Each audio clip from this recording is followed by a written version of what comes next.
ki khubor ka batisi TV.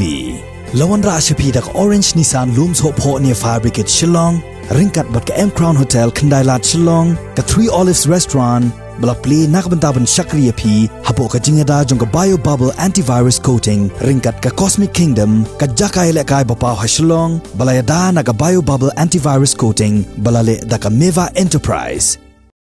Ulat jong ka jela usatya pal maling. Ulaong baka jela Meghalaya kadai ban yai di kilinti jong ka ain ha kabayadai bat ka jingti bat shalan ya Dewïong nakani ka jela Meghalaya.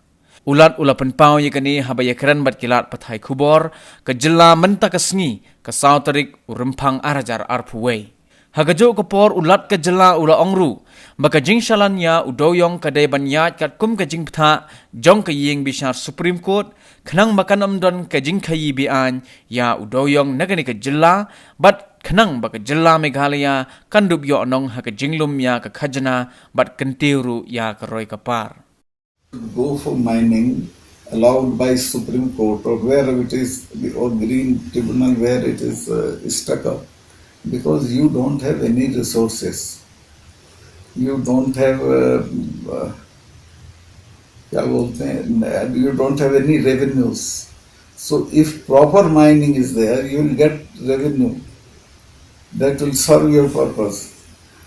ये क्या supreme court ने रोका हुआ है?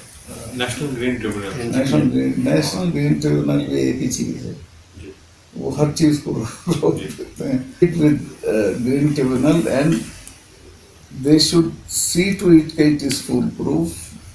तो कोई माइनिंग होता नहीं है. It should be people friendly. Your laborers should not die.